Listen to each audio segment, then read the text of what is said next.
Hello everybody, welcome back to the channel. If you haven't been here before, my name is Debbie and this is part of a new thing on my channel where I'm doing Sequel Sundays, where I talk about a book that is part of a series. This is another one which has got about 24 books, but it's not Sophia Beaufont. This is a Jessie Hunt psychological suspense thriller by Blake Pierce, and the first book is called A Perfect Wife. I'm a few books into this now.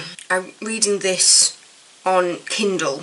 It says book 1 of 26. I'm very intrigued as to where this is going because I'm on book 5 now. But I thought I'd talk about it, or I'd talk about the first book, and then as significant things happen throughout the series, I'll come in and talk about what I'm thinking of the series rather than doing one for every single book. But yeah, so the first book is called The Perfect Wife, and yeah, I'll tell you the blurb and then I'll tell you where I am at and what I am thinking of this series so far. Criminal profiler in training, Jessie Hunt is sure she's finally put the darkness of her childhood behind her.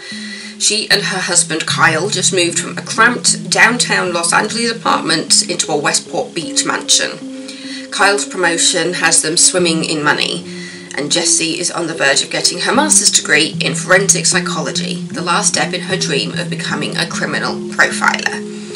But soon after their arrival, Jessie begins to notice a series of strange developments. The neighbours and their au pairs all seem to be hiding secrets. The mysterious yacht club Kyle is desperate to join is rife with cheating spouses and with troubling rules of its own.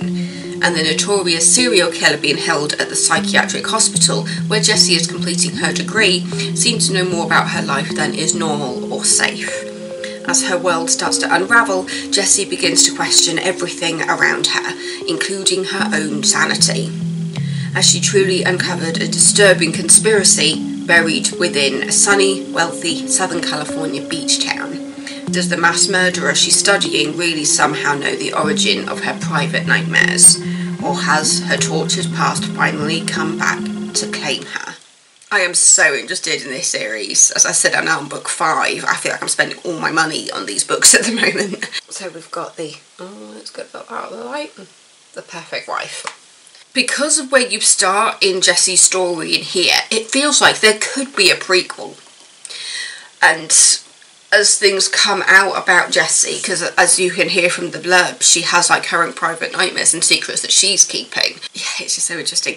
It's like this first book it gives me elements of Hannibal Lecter in a way, with Jessie's profiling and being able to basically, as part of her thesis, as part of like her final section of her getting her master's degree, as part of that she manages to get her teacher to convince a private hospital to allow her to interview a mass oh, that sneeze came from nowhere.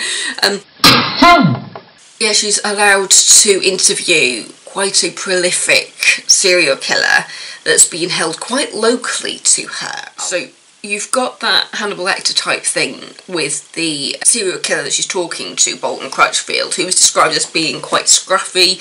He's in his early to mid-30s and he is being held in one of the most protected places because of how prolific he is.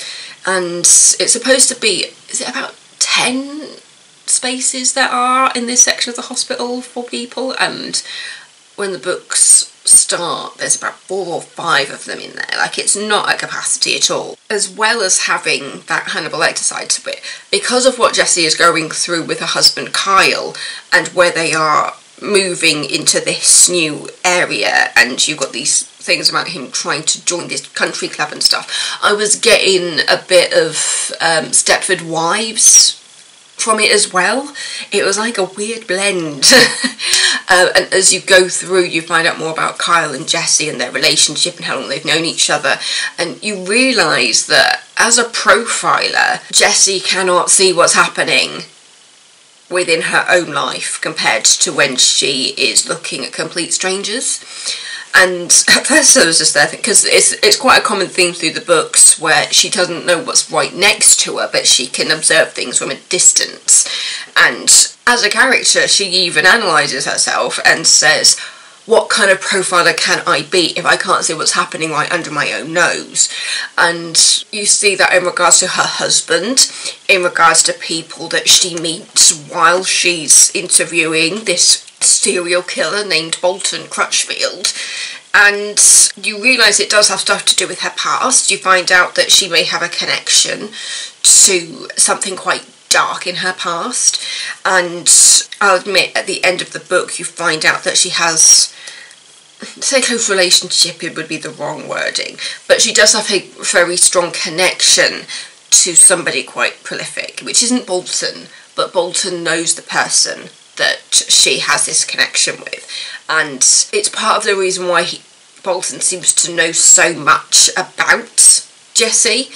And yeah, so I'll admit this series kind of gives me elements of the TV series Rosalian Isles. So the TV series, but not the books that they were based on. Because I always say that when it comes to Rosalian Isles, I put off watching the series for so long because the books are so dark, and I loved the darkness and the grittiness of the book series, whereas they turned it into a comedy drama type thing, a comedy drama detective series, and I just thought this feels so far apart from what I felt when I was reading the books. I actually absolutely loved Rosalian Isles, the series, when I actually got watching it. I just had to put that block in my mind of saying this series is not the book, because they were just so different. But in this case, I actually find that The Perfect Wife Jessie Hunt series feels closer to the way the Rosalian Isles were adapted for the TV series. You've got that comedy, you do have a bit of a almost love interest for Jessie, which at the point that I am at in the series, about 4 or 5 books in, it's still putting like the undertones of that relationship through it, but it does have the comedy moments, and it does feel like I am reading a detective series. I mean, it says psychological suspense thriller, but it feels like a very detective series. There's moments where I can just imagine this as a TV series, to be honest. I think that would be a great adaptation for this. It's definitely not film worthy, I don't think. I think because of the way it's put out and the fact that there is like 26 books according to Amazon, I feel like this would be a really good TV series, especially because there's such a strong storyline flowing underneath in regards to Jessie's past and Jessie's history, and how Jessie's past is being pulled into the present by Crutchfield. He's referred to as Crutchfield mostly throughout the book rather than Bolton, through that relationship that is happening between Jessie and Crutchfield. It's not a romantic relationship. It is almost kind of in the sense of being like, as I talk about Hannibal Lecter, that kind of relationship between profiler and criminal, where there's almost a friendship there, because it does seem like Crutchfield is doing stuff to protect Jessie, especially because he knows who she is and what her connection is to quite a, I say historic, it's part of Jessie's history, so technically it is, but it's part of a very prolific thing that happened, not just in Jessie's life, but in the life of quite a few other people. And as I'm going through the books, I'm also wondering just how far that story is going to go, because the way that that side of the story is developing, I'm wondering how reliable Jessie is, because so much of her history and the things that she has been hiding from people. I mean, even in book 1, her husband actually doesn't know her history, and the only people who actually know the truth about what she has lived through are her therapist, her parents or step-parents, because she was adopted. They know because they had to know the history to take her on. Was there anybody else?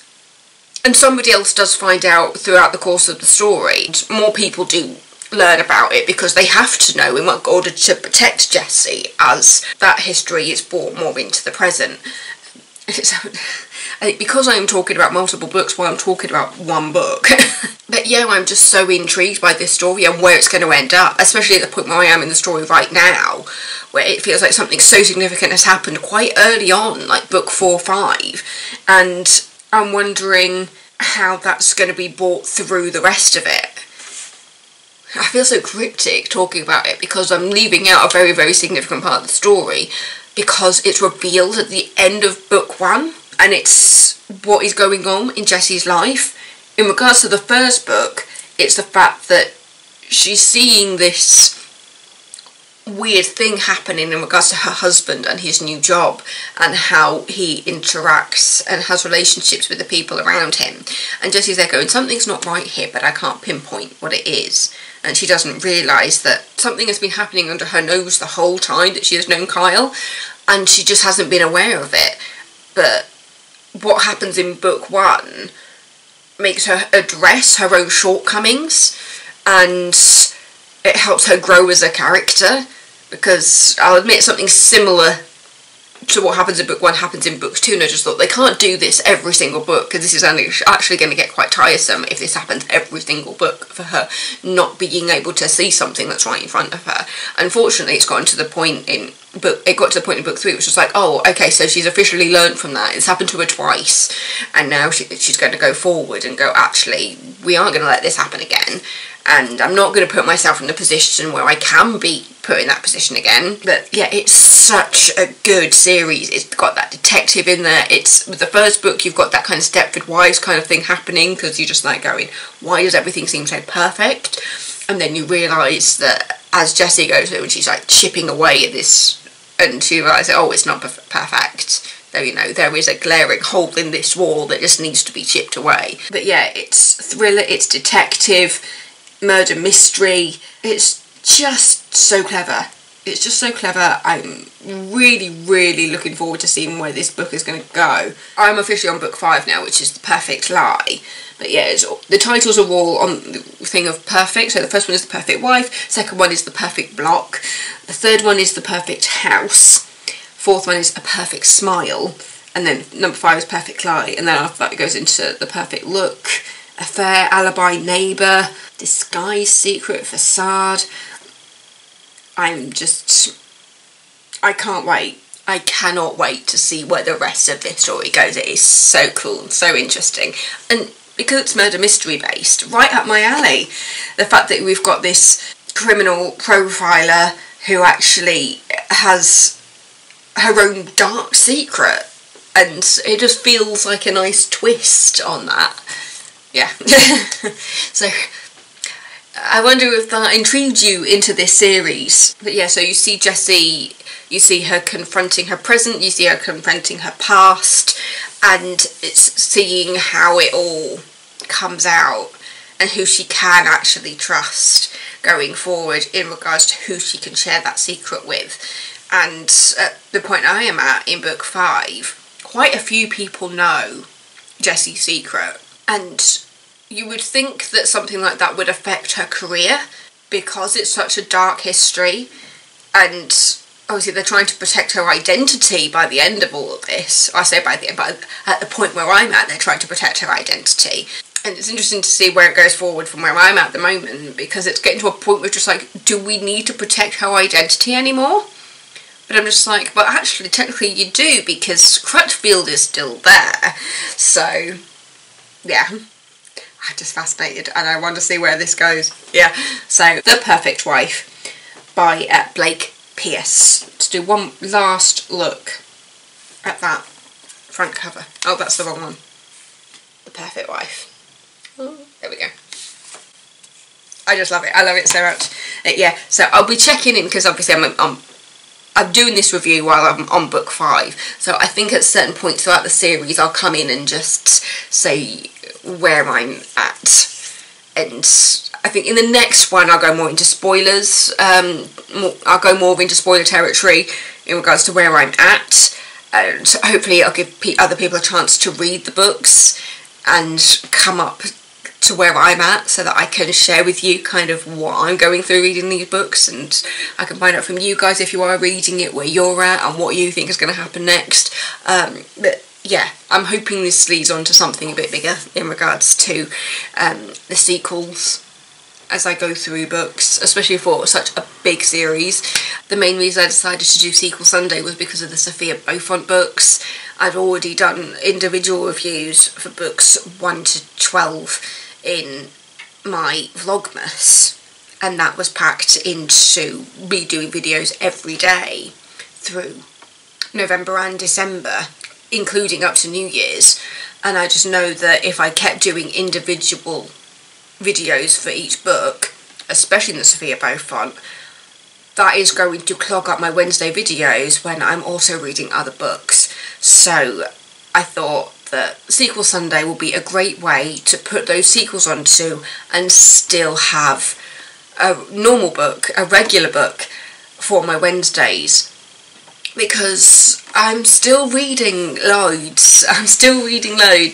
And I've got some great books that I've been reading at the moment. Yeah, we actually had a power cut this morning, so I have not had a cup of tea yet.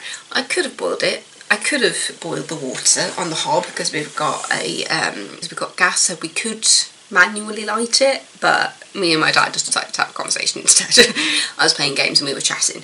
But yeah, thanks for watching. Don't forget to subscribe, and I will see you on Wednesday with another video. Bye!